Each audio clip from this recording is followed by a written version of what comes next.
15 March 2023 PKSF এর অতিরিক্ত ব্যবস্থাপনা পরিচালক 1 জনাব মোহাম্মদ ফজলুল কাদের মহোদয় দুপুর 12:30 আরডিএস এর প্রধান কার্যালয়ে উপস্থিত হন। আরডিএস এর সভাপতি ও নির্বাহী পরিচালক কার্যনির্বাহী পরিষদের সদস্যগণ তাঁকে ফুলিল শুভেচ্ছা জানান। অতঃপর তিনি কার্যনির্বাহী পরিষদের সদস্যদের সাথে সংক্ষিপ্ত সৌজন্য সাক্ষাৎ করেন। বিকেলে আরডিএস এর রেইজ প্রকল্পের আওতায় গ্রাফিক্স ডিজাইনের উপর প্রশিক্ষণ দেখার জন্য শেরপুর সদর উপজেলার চকপাঠক মহল্লার কম্পিউটার বাড়ি নামক প্রশিক্ষণ কেন্দ্রে যান। তিনি এমসিপি মাহমুদুল হাসান ও অ্যাপ্রেন্টিসদের সাথে বিভিন্ন বিষয় নিয়ে আলোচনা করেন, তাদের প্রশিক্ষণের অগ্রগতি যাচাই করেন। অতঃপর তিনি শেখাটি নামক স্থানে fashion design and mini garments ট্রেডের প্রশিক্ষণ দেখার জন্য মুমু ফ্যাশন নামক প্রশিক্ষণ কেন্দ্রে উপস্থিত হন। তিনি প্রশিক্ষক মুসলিমা খাতুন এবং প্রশিক্ষণার্থীদের সাথে কথা বলেন। তিনি তাদের কাজের অগ্রগতি যাচাই করেন, প্রশিক্ষণে ব্যবহৃত উপকরণ যাচাই করেন। প্রশিক্ষণার্থীদের বর্তমান পারিবারিক অবস্থা এবং ভবিষ্যতের পরিকল্পনা নিয়ে আলোচনা করেন। রেইজ প্রকল্পের অন্য আরেকটি প্রশিক্ষণ ড্রাইভিং কাম অটো মেকানিক্স ট্রেড পরিদর্শনের জন্য শেরপুর সদর উপজেলার নৌহাটা নামক স্থানে সোলাইমান অটোমোবাইল ওয়ার্কশপে যান। তিনি সেখানে প্রশিক্ষক সোলাইমানের সাথে এবং প্রশিক্ষণার্থীদের সাথে কথা বলেন, প্রশিক্ষণার্থীকে গাড়ির বিভিন্ন যন্ত্রপাতির পরিচয় জিজ্ঞাসা করেন। জানুয়ারি 2023 হতে শুরু হওয়া প্রশিক্ষণে প্রশিক্ষণার্থীর ড্রাইভিং পারদর্শিতা যাচাই করেন। প্রশিক্ষণ শেষে সোলাইমানের ড্রাইভিং লাইসেন্স প্রাপ্তি ও কর্মসংস্থানের বিষয়ে উক্ত ট্রেডের প্রশিক্ষক ও কারখানা মালিকের সাথে কথা বলেন।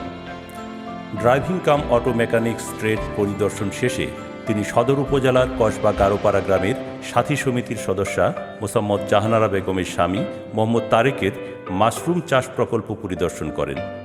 তিনি আধুনিক পদ্ধতিতে মাশরুম চাষ পদ্ধতি, স্বাস্থ্যসম্মতভাবে উৎপাদন ও বাজারজাতকরণ বিষয়ে উদ্যোক্তার সাথে কথা বলেন এবং উদ্যোক্তা ও আরডিএসকে পরামর্শ প্রদান করেন। প্রকল্পসমূহ পরিদর্শনের পর সন্ধ্যায় আরডিএস এর সেমিনার কক্ষে তিনি সিনিয়র পর্যায়ের কর্মকর্তাদের সাথে মত বিনিময় সভা করেন। ভবিষ্যৎ চ্যালেঞ্জ মোকাবেলার জন্য কার্যক্রমসমূহ digitalisation, digital transaction, financial inclusion, big data analysation, digital literacy ও চেঞ্জ ম্যানেজমেন্ট বিষয়ে বিস্তারিত আলোচনা করেন। এ সকল বিষয়ে বাস্তবায়নের ক্ষেত্রে এর চ্যালেঞ্জগুলো কী হতে পারে তা নিয়ে বিস্তারিত আলোচনা করেন এবং তা মোকাবেলা করার কৌশল ও ভবিষ্যৎ পরিকল্পনা সম্পর্কে দিক নির্দেশনা প্রদান করেন। 16 মার্চ 2023 দিনের শুরুতে তিনি প্রধান কার্যালয় থেকে 5 কিলোমিটার দূরে পাকুড়িয়া ইউনিয়নের বাধা তেগুড়িয়া গ্রামে যমুনা সমিতির সদস্যদের চুল প্রসেসিং কারখানাসমূহ পরিদর্শন করেন। তিনি ক্লাস্টার বেজ, চুল বাসায় প্রসেসিং ও ক্যাপ তৈরির কারখানা সরেজমিনে পরিদর্শন করেন। পরিদর্শনকালীন কর্মরত মহিলাদের সাথে তাদের শ্রমঘণ্টা, মজুরি, কর্মপরিবেশ নিয়ে আলোচনা করেন। এ সময়ে আরডিএস এর নির্বাহী পরিচালক জানান, 2013 সালে অত্র গ্রামে চুলের প্রকল্প নিয়ে কাজ শুরু করার সময় এই গ্রামের অর্থনৈতিক অবস্থা ভালো ছিল না। শিক্ষা ও স্যানিটেশন ব্যবস্থা ছিল প্রত্যাশিত মানের চেয়েও অনেক নিচে। অত্র গ্রামে আরডিএস কার্যক্রম শুরুর পর সকল ক্ষেত্রেই আমূল পরিবর্তন সাধিত হয়েছে। অতঃপর জনাব মোহাম্মদ ফজলুল কাদের মহোদয় ঢাগলহাটি গ্রামে রেইজ প্রকল্পের কোভিড-19 ক্ষতিগ্রস্ত মোসাম্মদ ফিরোজা বেগম, স্বামী রফিকুল ইসলাম পরিবারের ঋণ গ্রহণকারী গরুর খামার, অগ্রসর প্রকল্পের আওতায় ঋণ প্রদানকারী সদস্যের ধানের কোড়ার মাধ্যমে গবাদি পশু ও হাঁস মুরগির খাদ্য প্রক্রিয়াজাতকরণ কারখানা পরিদর্শন করেন। এ সময় তিনি উদ্যোক্তাদের সাথে কাঁচামাল সংগ্রহ, উৎপাদন ব্যবস্থাপনা ও বাজারজাতকরণের আধুনিক ধারণা নিয়ে বিস্তারিত আলোচনা করেন। তিনি শেরপুর সদর উপজেলার বাজিতখেলা ইউনিয়নের সুলতানপুর গ্রামে বিডি ওয়াশ প্রকল্পের আওতায় ক্লাস্টার বেজ ল্যাট্রিন পরিদর্শন করেন এবং সমিতির সদস্যদের সাথে বাড়ি বাড়ি ঘুরে কথা বলেন। তিনি উক্ত গ্রামে স্থাপিত 19টি ল্যাট্রিনের মধ্যে 17টি ল্যাট্রিন ঘুরে ঘুরে পরিদর্শন করেন। অতিরিক্ত ব্যবস্থাপনা পরিচালক মহোদয় গ্রামটি ঘুরে দেখার সময় যে সমস্ত বাড়িতে এখনও কাঁচা ল্যাট্রিন রয়েছে সে সমস্ত বাড়িতে গিয়ে তাদের সাথে কথা বলেন। স্বাস্থ্যসম্মত ল্যাট্রিন তৈরি করার উপকারিতা বলে তাদেরকে ল্যাট্রিন তৈরিতে উদ্বুদ্ধ করেন। 17 মার্চ 2023 শেরপুর জেলার ঝিনাইগাতি উপজেলার বাঁকাগোড়া গ্রামে মোতালেবের বাড়িতে আরডিএস পরিচালিত সামাজিক বীজ ব্যাংক পরিদর্শন করেন। কালিজিরা, বিন্নি, সেন্টু, হালই, পঙ্খিরাজ, যশা, চাপাইল, গৈরা, গোলাপি, ড্যাপা ইত্যাদি দেশজ বিলুপ্তপ্রায় জাতের ধানের বীজ ও এর অঙ্কুরোদ্গমের হার পরিদর্শন করেন। বীজ ব্যাংকের সাথে জড়িত কৃষকদের সাথে এর লক্ষ্য, উদ্দেশ্য, উৎপাদন ও বিপণন নিয়ে বিস্তারিত আলোচনা করেন। তিনি উক্ত উপজেলার চাপাঝোড়া গ্রামের আদিবাসী কমিউনিটি সেন্টারে ঝিনাইগাতি উপজেলা কৃষি উৎপাদক সমবায় সমিতির সদস্য এবং আশেপাশের কৃষক দলের নেতাদের সাথে মত বিনিময় সভায় অংশগ্রহণ করেন। ক্ষুদ্র নৃগোষ্ঠীর ছোট ছোট মেয়েরা তাকে ফুল দিয়ে বরণ করেন। তারা তাদের সংস্কৃতি উপস্থাপন করেন। মত বিনিময় সভায় জনাব ফজলুল কাদের মহোদয় উক্ত এলাকায় কৃষির ধরন, বৈশিষ্ট্য, সমস্যা, উৎপাদন ও বাজারজাতকরণ নিয়ে বিস্তারিত আলোচনা করেন।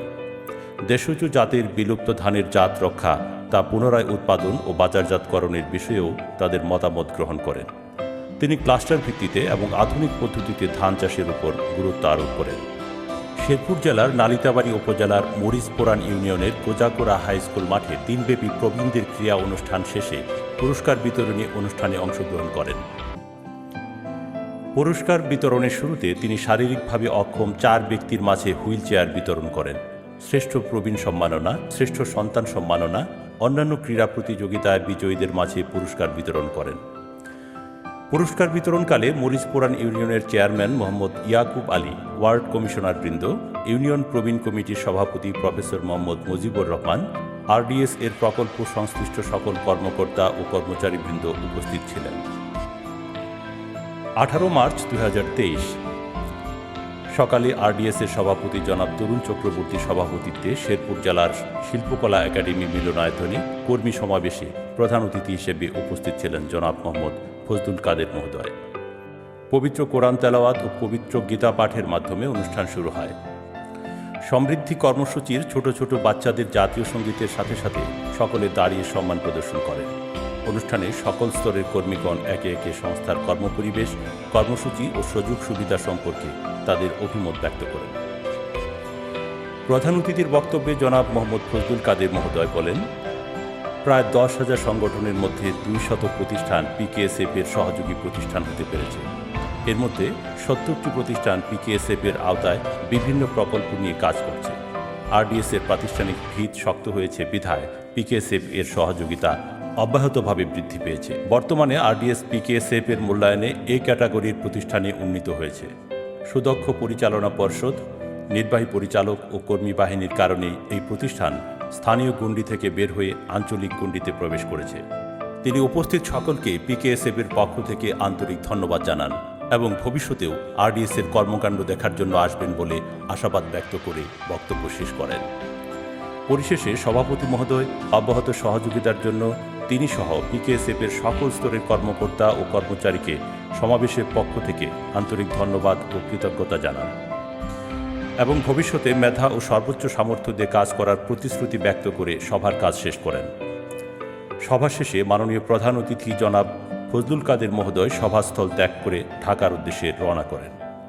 4 দিনের পরিদর্শনকালীন সময়ে তিনি সংস্থার প্রতি যে সকল মূল্যবান দিক নির্দেশনা প্রদান করেন তা হল সংস্থার কার্যক্রম ডিজিটালাইজেশন করা, ডিজিটাল ফাইন্যান্স চালুকরণ, সংস্থাকে দুর্নীতিমুক্তকরণ, ক্লাস্টার বেজ নতুন নতুন প্রকল্প হাতে নেওয়া, কৃষিক্ষেত্রে আরও অধিক বিনিয়োগ করা, কর্মমুখী প্রকল্পে অধিক বিনিয়োগ করা, কর্মীদের আধুনিক প্রযুক্তির ব্যবহারের জন্য প্রশিক্ষণ করানো, বিডি ওয়াশ প্রকল্পের কার্যক্রম আরও জোরদার করা।